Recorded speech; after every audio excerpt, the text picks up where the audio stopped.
توی قطار هستیم، میخوایم بریم لندن. خیلی خوشحالم. این قطاریه که 1.5 ساعت میره لندن نینا. معمولا قطارها 2 ساعت 2 ساعت که میکشن. اولین بار من این قطار سوار میشم. حالا من خیلی قطار سوار بهشون نیستم.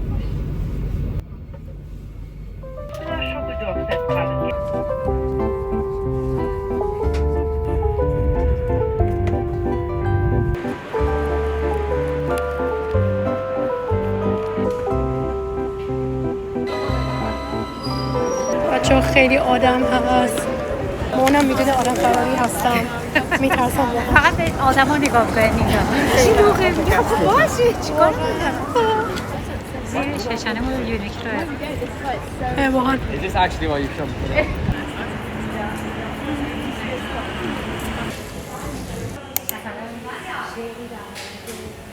اینجا کلی دارو دارن. اینه که اگه اعتماد به نفس لازم داری، بوست اف کانفیدنس. چی دیگه هست؟ هپی پیلز اگه میخوای خوشحال باشی. همینجا چند تا شعر توی اینا داره که میتونی بخونی. اینجا یکیشو میتونی ببینی. هر کدومش برای 10 پوند بچه ها. چی میشه؟ دزدی تو روز. کوچیکش 10 پوند، بزرگش لارجش کدومه؟ همشون یه سایزه. آره کوچیکش 10 پوند.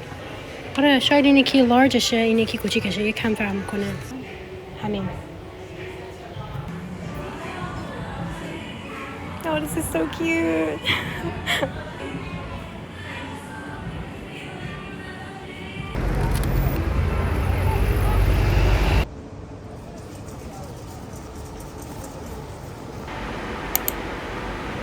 خیلی خوشمزه است. این توش کارامل گذاشتن و شکر قهوه‌ای و اینم چیکن با پنیر. خیلی سرخ شده است، چیزای پنیر روش.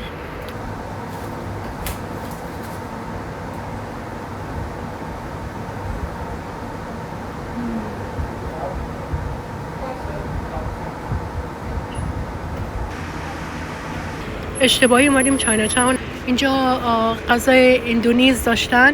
اینه که شیبویا شاپ، یعنی اینه که ژاپنیه، اینه که فکر کنم چینیه. مامانم می‌خواست تو رستوران چیزی بخوره ولی کلا غذای آسیایی دوست نداره خیلی، به جز ایرانی. توی شهرهای بزرگ معمولا یه منطقه هست به اسم چاینا تاون که کلی رستوران‌های چینی و ژاپنی و کره و اندونزی و سنگاپور و همه این کشورهای آسیایی دارن. الان میخوام بریم یک منطقه که کلی کتابخونه داره و همشون بیزنس‌های کوچیک هستن. خوشحالم چون معمولا میرم کتابخونه تو انگلیس یک بیزنس خیلی خیلی بزرگه و دوست دارم از اونجا بخرم، ولی بیزنس‌های کوچیک رو سپورت کنیم بهتر نه؟ پس اینجا میخوام برم با مامانم. میگن که اونجا میری شکل یه جایی تو هری پاتر، شکل دایگون آلی. پس میخوام بریم اونجا. کلی کتاب فروشی داره. این یکی، اون یکی، اون برم دارن. بچه‌ها خیلی خوشحال میشم وقتی یه اوفری، یه کسی نویسنده هست که مامانم میشناسه، همین ادگر آلن پو. پرسیدم مامان گفت آشنایی، گفتم اوه یه یه چیزی بهتر از انگلیس تا تو کره. وقتی میری توی مغازه آدما باید حرف نمیزنن.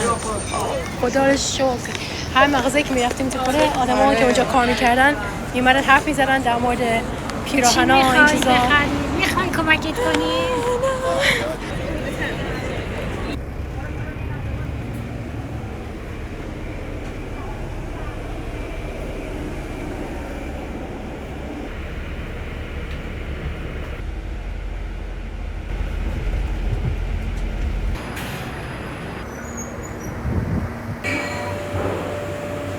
توی کافه ها معمولا ساندویچ چیزی دارن که سرده بهش میتونی بپرسی بزن تو مایکروفر برات. آره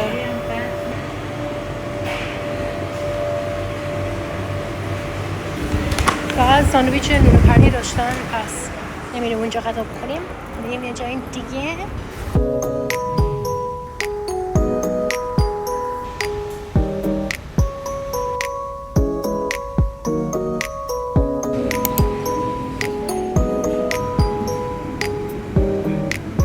بچه ها گرانولا این شکلی هیچ وقت دیدین؟ وا ببین آپشن خوشمزه سالم هم هست. اومدیم یک کافی شاپ ایرانی یه دونه گرانولا گرفتیم که روش میوه و توش طعم دارچین هم داره به قول نینا.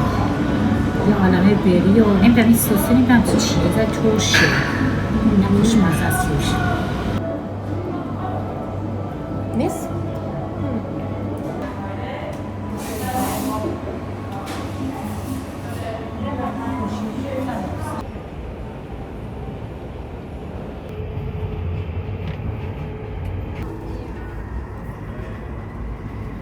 یه کوچه این کوچه هم خیلی خوشگله.